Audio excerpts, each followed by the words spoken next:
जय श्री कृष्णा। आइए सुनते हैं गरुड़ पुराण का 12वां अध्याय। श्री भगवान ने कहा, 11वें दिन प्रातः काल ही जलाशय पर जाकर प्रयत्न पूर्वक सभी औधर्व दैहिक क्रिया करनी चाहिए। वेद और शास्त्रों का अभ्यास करने वाले ब्राह्मणों को निमंत्रित करें और हाथ जोड़कर नमस्कार करके उनसे प्रेत की मुक्ति के लिए प्रार्थना करें। आचार्य भी स्नान संध्या आदि करके पवित्र हो जाएं और 11वें दिन के लिए उचित कृत्यों का विधिवत विधान आरंभ करें। 10 दिन तक मृतक के नाम गोत्र का उच्चारण मंत्रोच्चारण के बिना करना चाहिए। 11वें दिन प्रेत का पिंडदान समंत्रक मंत्रों सहित करना चाहिए। हे गरुड़, सुवर्ण से विष्णु की, रजत से ब्रह्मा की, ताम्र से रुद्र की और लौह से यम की प्रतिमा बनवानी चाहिए। पश्चिम भाग में गंगा जल से परिपूर्ण विष्णु कलश स्थापित करके उसके ऊपर पीत वस्त्र से वेष्टित विष्णु की प्रतिमा स्थापित करें। पूर्व दिशा में दूध और जल से भरा ब्रह्म कलश स्थापित करके उस पर श्वेत वस्त्र से वेष्टित ब्रह्मा की स्थापना करें। उत्तर की दिशा में मधु और घृत से परिपूर्ण रुद्र कुंभ की स्थापना करके रक्त वस्त्र वेष्टित श्री रुद्र की प्रतिमा को उस पर स्थापित करें। दक्षिण दिशा में इंद्रोदक वर्षा के जल से परिपूर्ण यम घट की स्थापना करें और काले वस्त्र से वेष्टित करके उस पर यम की प्रतिमा स्थापित करें।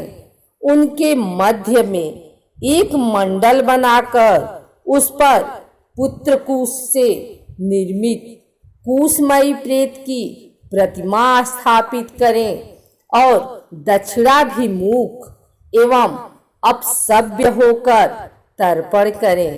विष्णु, ब्रह्मा, शिव और धर्मराज यम का वेद मंत्रों से तर्पण करें।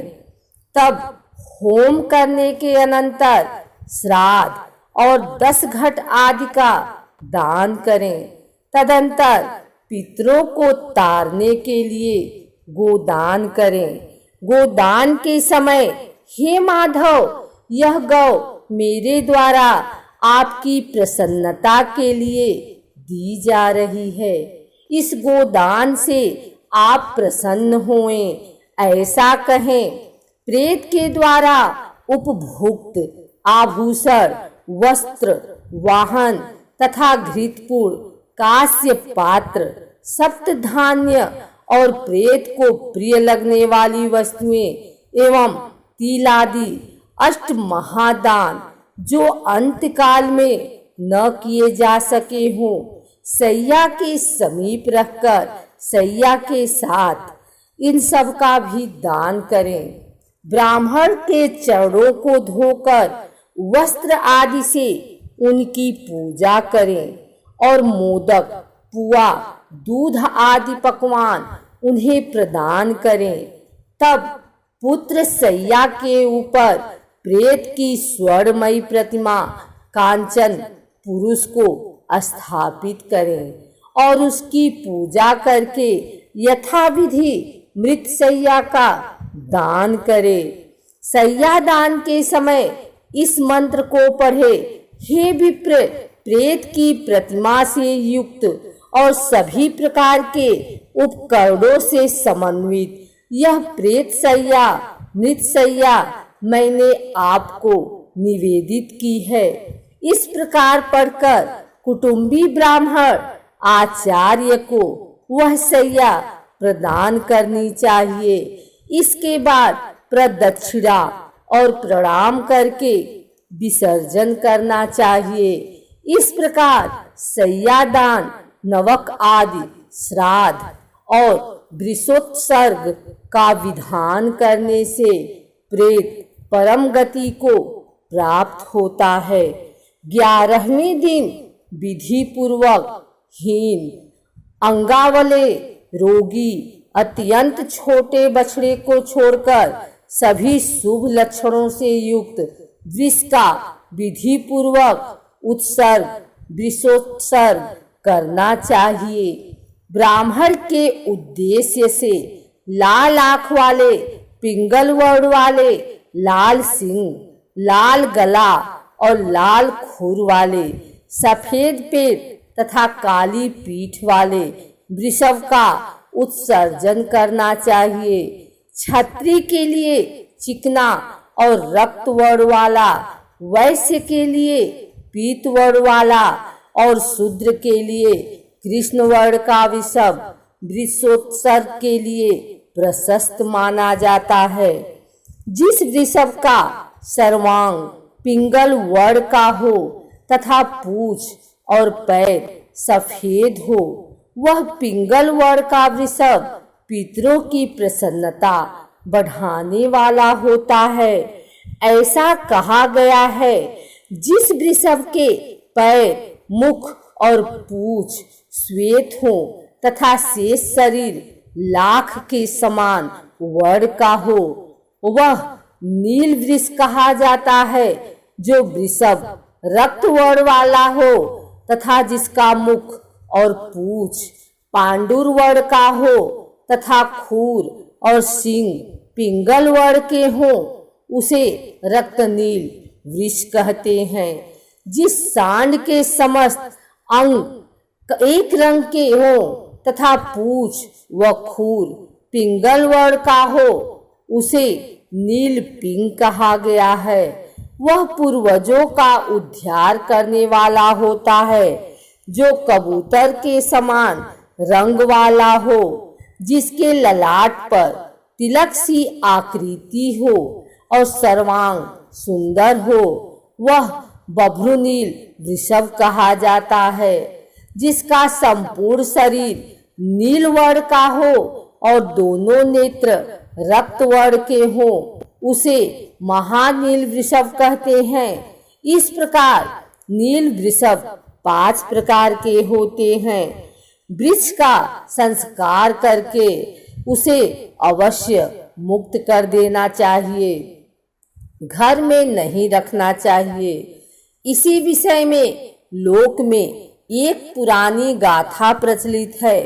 बहुत से पुत्रों की कामना करनी चाहिए ताकि उनमें से कोई एक गया जाए अथवा गौरी 8 वर्षा भवे द्रौरी 8 वर्ष की कन्या गौरी कहलाती है। कन्या का विवाह करे या नील वृक्ष का उत्सर्ग करे। जो पुत्र वृषोत्सर्ग करता है और गया में श्राद्ध करता है, वही पुत्र है। अन्य पुत्र विष्टा के समान है। जिसके कोई पूर्वज रौरव आदि नरकों में यातना पा रहे हों, 21 पीढ़ी के पुरुषों के सहित वृषोत्सर्ग करने वाला पुत्र उनको तार देता है। स्वर्ग में गए हुए पितर भी इस प्रकार वृषोत्सर्ग की कामना करते हैं। हमारे वंश में कोई पुत्र होगा जो वृषोत्सर्ग करेगा, उसके द्वारा किए गए वृषोत्सर्ग से हम सब परम गति को प्राप्त होंगे। हम लोगों को सभी यज्ञों में श्रेष्ठ वृष यज्ञ मोक्ष देने वाला है। इसलिए पितरों की मुक्ति के लिए यथोक्त विधान से सभी प्रयत्न पूर्वक वृष यज्ञ अर्थात वृषोत्सर्ग करना चाहिए। वृषोत्सर्ग करने वाला ग्रहों की तदत मंत्रों से स्थापना और पूजा करके होम करे तथा शास्त्रानुसार वृषभ की माता गौओं की पूजा करें। बछड़ा और बछड़ी को ले जाकर उन्हें कंकड़ बांधे और वैवाहिक विधान की विधि के अनुसार स्तंभ में उन्हें बांध दे। फिर बछड़ा और बछड़ी को रुद्र कुंभ के जल से स्नान कराएं। गंध और माल्य से साम्यक पूजा करके उनकी प्रदक्षिणा करें। तदंतर वृक्ष के दक्षिण भाग में त्रिशूल और वाम पार्श्व में चक्र चिन्हित करें।